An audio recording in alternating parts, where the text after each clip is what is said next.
Yesterday's prophecies, today's headlines. This is the Hal Lindsey Report.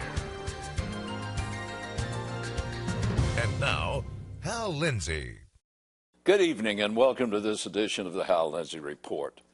Back in February, Al-Qaeda announced that it would no longer have anything to do with ISIS. But even then, the differences were about the internal politics, not core values. For weeks now, the political differences have been melting away, and various branches of Al-Qaeda have been expressing support for the Islamic State. I reported back in August on the group known as Al-Qaeda in the Arabian Peninsula.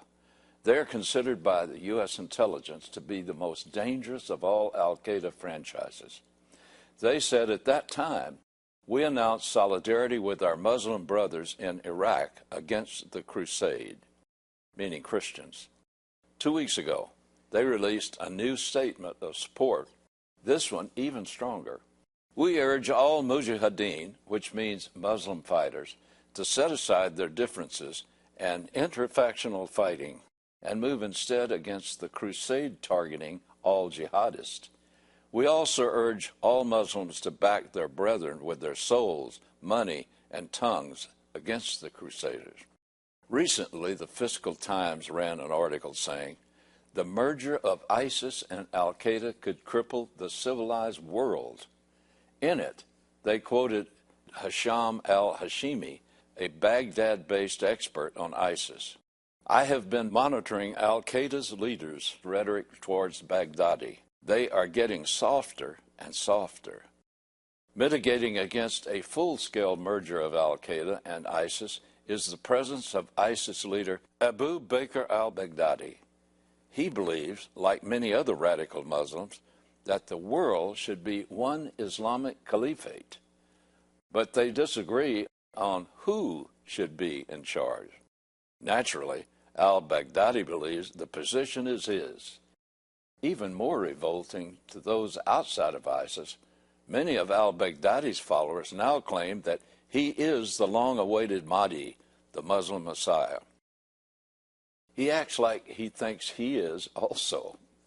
When he declared that ISIS had officially changed its name to the Islamic State, he declared himself Caliph Ibrahim.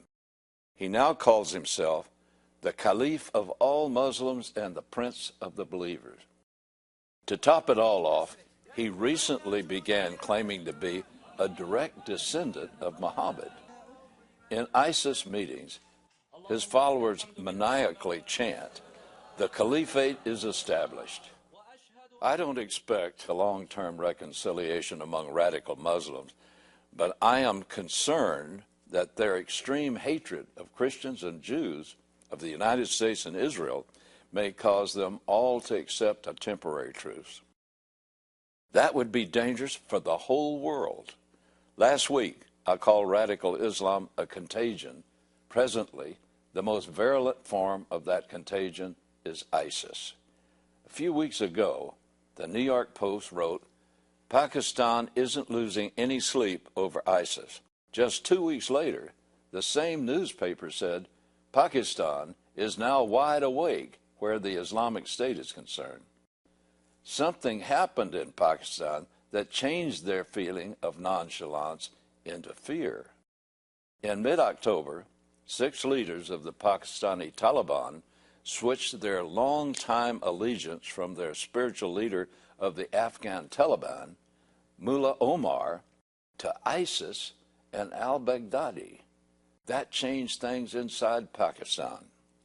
Pakistani Ambassador Masood Khan made an impassioned plea to the United Nations Security Council. We must all collectively oppose and defeat this evil ideology of hate, murder, and destroy.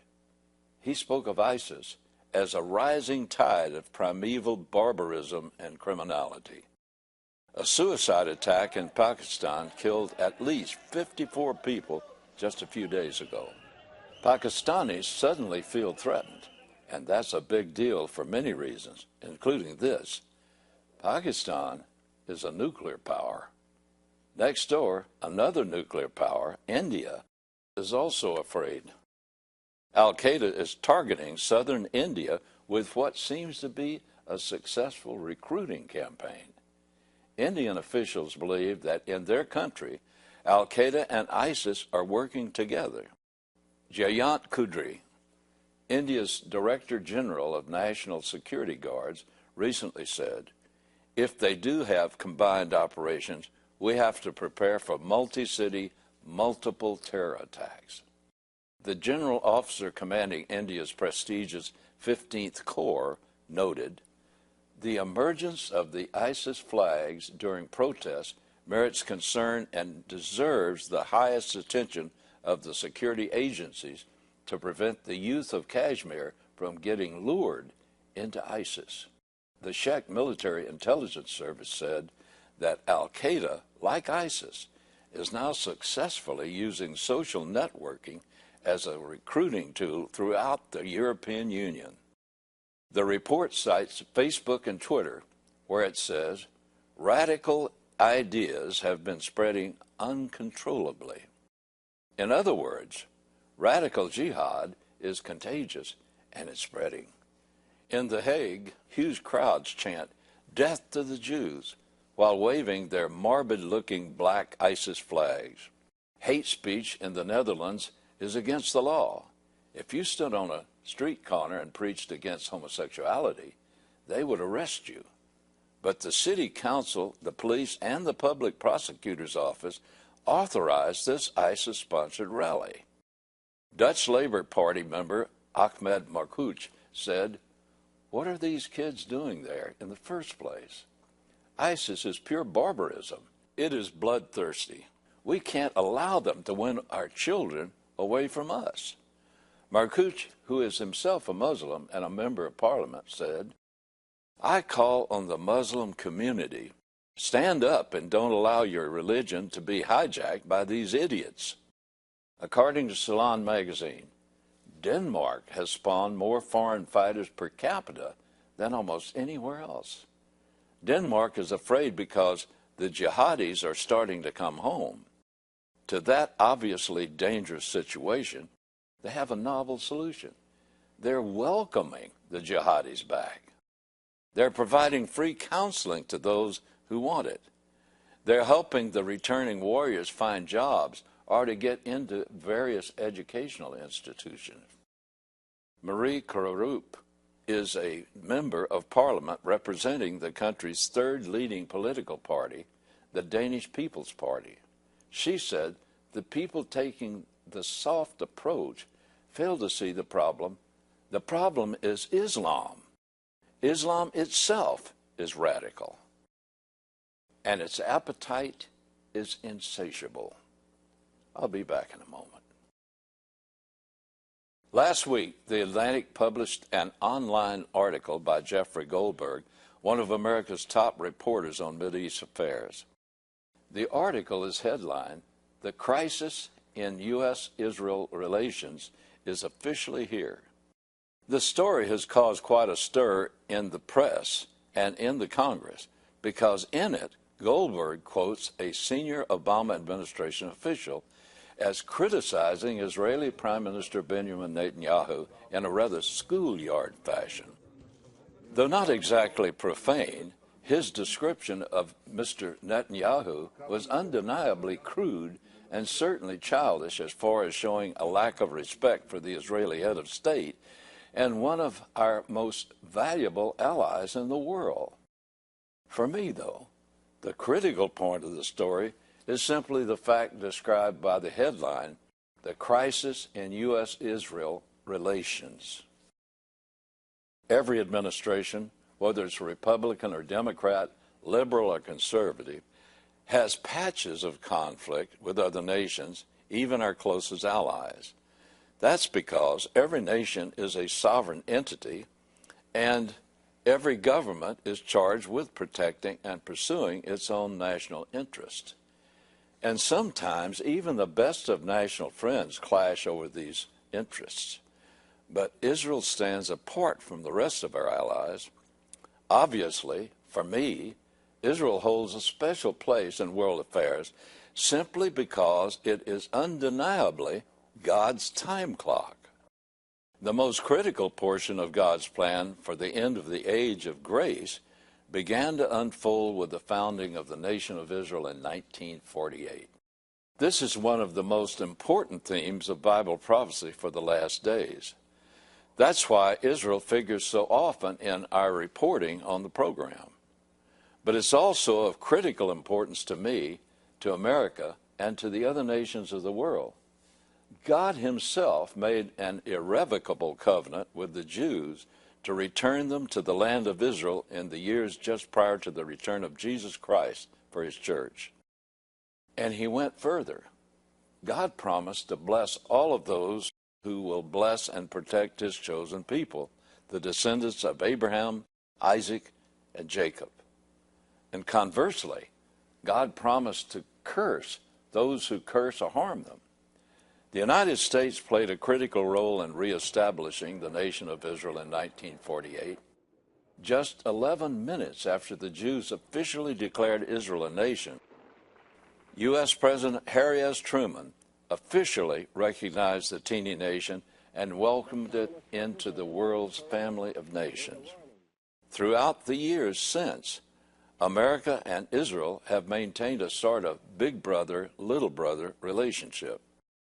More often than not, the U.S. has come to Israel's rescue when needed and protected its interests on the world stage, such as the United Nations.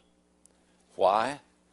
Obviously, it's because most American leaders have recognized that Israel is our invaluable ally as the only true open and representative democracy in the potboiler we call the Middle East.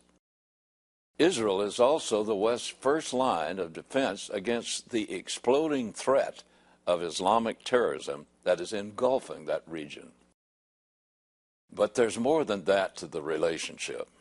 Most American administrations have realized and acknowledged the fact that our common Judeo-Christian heritages bind us together even more closely than do our simply political ties with many of the post-Christian nations in Europe.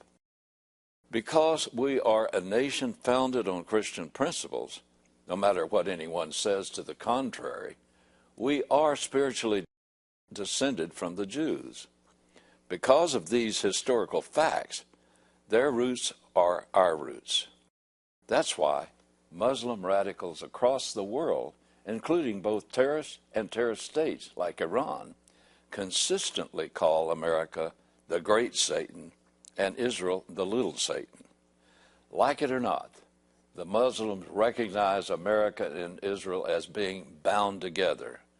From a strictly secular and militaristic point of view, if one of us goes down, the other one will go down too. Of course, from a spiritual perspective, we know that's not going to happen because we know what the Bible predicts for the days ahead. So that's why I'm concerned when a top-flight national reporter with close ties to the Obama administration writes, the crisis in U.S.-Israel relations is officially here. The latest blow-up is over the fact that Israel is planning to build some apartments in Jewish portions of East Jerusalem. The Palestinians have complained about that because their ultimate goal is to control Jerusalem completely, and they want to ethnically cleanse Jerusalem of all Jews so that they can establish their capital there. As has been the standard procedure for the last several years, when the Palestinians complain, the West jumps into action and pressures Israel to give them whatever they want. That's why there seems to always be tension between the allies, Israel and America. Lately, however, there never seems to be any tensions between the U.S. and our enemies, the Palestinian terrorists who control both Gaza and the West Bank. You would think we might consider putting some blame on the Palestinians for their inevitable demands that break down negotiations for the so-called two-state solution. In fact, just this week, the Palestinians rejected John Kerry's latest proposal, which was biased in their favor.